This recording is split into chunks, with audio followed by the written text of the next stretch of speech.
ایک بادشاہ تھا اور وہ بادشاہ اپنا خدمتگار اور سپاہیوں کے ساتھ شکار کے لیے نکلا. کہاں گیا تھا؟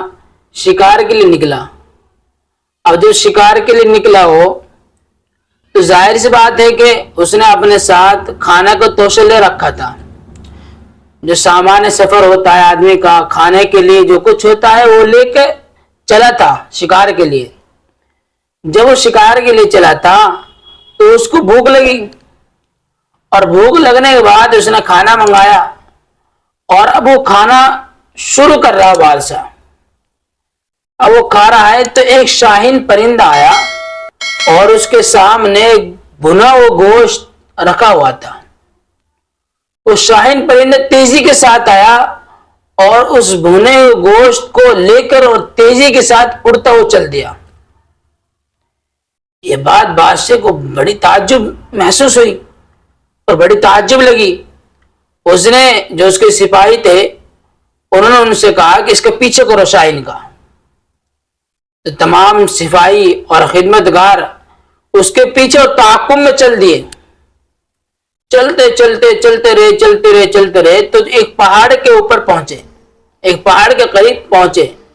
جب پہاڑ کے قریب پہنچے تو شاہین اس پہاڑ کے ادھر چلے گیا. اب وہ اپنے گھوڑوں پہ سے اور خچروں پہ سے اترے اور اس پہاڑ پر چڑھے. اس پہاڑ پر بڑی قیمتی بات ہے، اس پہاڑ پر چڑھے، اور پہاڑ پر چڑھنے کے بعد وہ کیا دیکھتے ہیں کہ اس کے سامنے ایک جو شاہین پرندہ ہے جو بھنا ہوا گوشت بادشاہ کے سامنے سے لے کر آیا ہے، اور اس شاہین پرندے کے سامنے ایک شخص بیٹھا ہوا ہے، بندھا ہوا. ایک بندھا ہوا شخص بیٹھا ہوا ہے، اس کو رسیوں سے باندھ رکھا ہے. رسیوں سے وہ ہل نہیں سکتا، چل نہیں سکتا، پھر نہیں سکتا. اس کو رسیوں سے باندھ رکھا ہے. اور وہ شاہین پرندہ وہ ایک کام کر رہا ہے کہ وہ اپنی چونچ سے وہ گوشت کے ٹکڑے نوچ کے اس کے منہ میں ڈال رہا ہے، اس انسان کے منہ میں ڈال رہا ہے. اور منہ میں ڈالنے کے بعد جب وہ تمام گوشت اور بھنا ہوا گوشت اس کو کھلا دیا اس انسان کو، اور کھلانے کے بعد پھر وہ شاہین پرندہ اڑا اور پھر کہیں نہ کہیں سے وہ پانی لے کر آیا اور پھر اس کو پانی پلایا. پھر اس انسان کو پانی پلایا. اور وہ سپاہی اس ماجرے کو دیکھ رہے ہیں، پہاڑ پر کھڑے ہوئے ماجرے کو دیکھ رہے ہیں. جب یہ تمام چیزیں ہو گئی، شاہین کا اس بھنے ہوئے گوشت کو کھلانے کا طریقہ دیکھ لیا اور پلانے کا طریقہ دیکھ لیا، تو وہ حضرات نیچے اترے اور اس انسان کے پاس پہنچے جو انسان بندھا ہوا تھا، اور اس انسان کو کھولا. کھولنے کے بعد اس سے ماجرہ پہنچا، بھئی کیا ماجرہ ہے کہ تم جو بندھے ہوئے پڑے ہو، آخر تمہارے ساتھ کس نے یہ رویہ اختیار کیا ہے، کس نے تمہارے ساتھ یہ بدتمیزی کی ہے، ہمیں بتلائیے آپ. تو اس نے کہا کہ دیکھو میں اس راستے پر جا رہا تھا اور اکیلا تھا، تو مجھے اس راستے پر گنڈوں نے لوٹ لیا. میرے پاس سامان تھا، تجارتی سامان تھا، اور بہت کچھ تھا میرے ساتھ.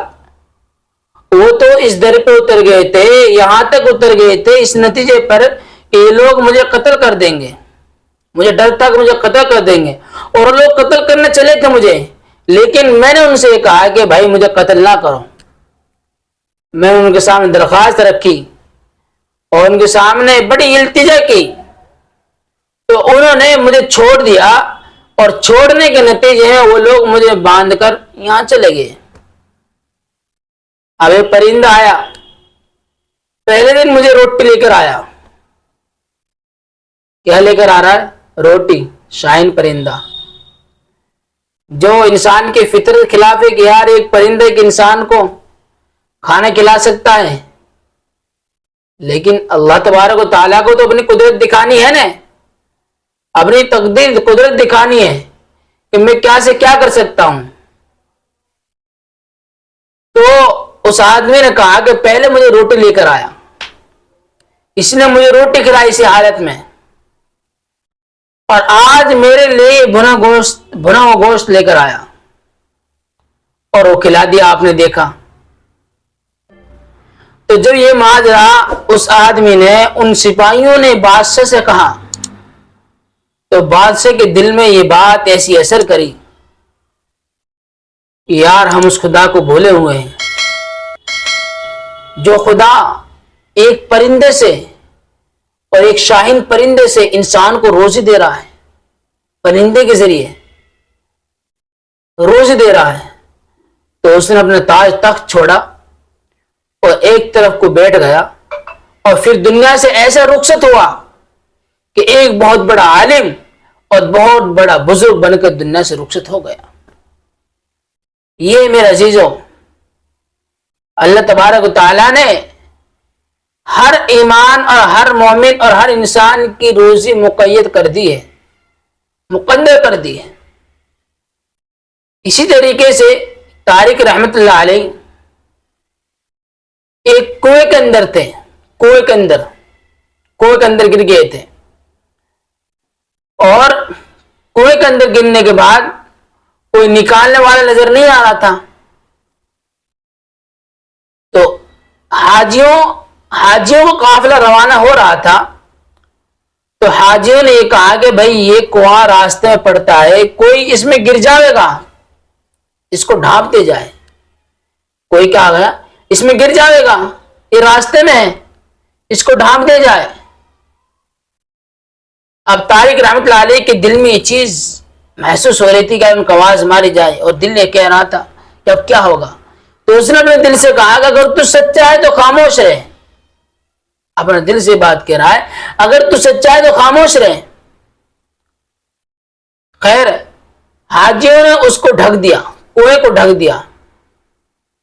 ایک تو کنویں کے اندر پہلے سے ہی اندھیرا تھا، اور ڈھکنے کے بعد اور ڈبل اندھیرا ہو گیا۔ اب بالکل اندھیرا، کچھ نہیں دیکھ رہا، بالکل کالا، چاروں طرف سے جسے بھوت لڑ رہے ہوں۔ تو برابر میں کنواں تھا، تو ایک روشنی، ایک چراغ ان دو کنووں میں سے نظر آئے، اور روشنی آئی، اللہ کی قدرت اور اللہ کا کرشمہ۔ اور طارق رحمت اللہ علیہ اس چیز کو دیکھ رہے ہیں، اور اس روشنی کے ذریعے ایک اژدہا، ایک سانپ، بہت تگڑا سانپ تھا، بہت لمبا، کالا بالکل، وہ نظر اس پر نظر پڑی، اور وہ سانپ طارق رحمت اللہ علیہ کی طرف آ رہا ہے، ان کی طرف لپکا ہوا آ رہا ہے، اور ایسا محسوس ہو رہا ہے کہ جیسے کہ مجھے نگل لیں گے، مجھے کھا جائیں گے۔ تو وہ طارق رحمت اللہ علیہ کی طرف آ رہے ہیں، اور آتے وہ سیدھا اس کے اوپر چڑھ گیا۔ پہلے جو اوپر پٹی ہوئی تھی وہ اس کو ہٹایا، اس اژدہے نے اس کو ہٹایا، اور اس کو ہٹانے کے بعد پھر طارق رحمت اللہ علیہ کو اوپر کھینچا اس اژدہے نے، ڈول کی طرح۔ کس کی طرح؟ ڈول کی طرح اوپر کھینچا، اور اوپر کھینچنے کے بعد طارق رحمت اللہ علیہ باہر نکلے۔ تو دوستو یہ منظر دیکھو کہ ایک دشمن سے ایک دوست کی طرح کام اللہ تبارک و تعالی دلوا رہے ہیں۔ یہ ہے اللہ کی تقدیر، اللہ کے کرشمہ، اور اللہ کی قدرت اور اللہ کی خدائی۔ اللہ دشمن سے کام لوا سکتا ہے،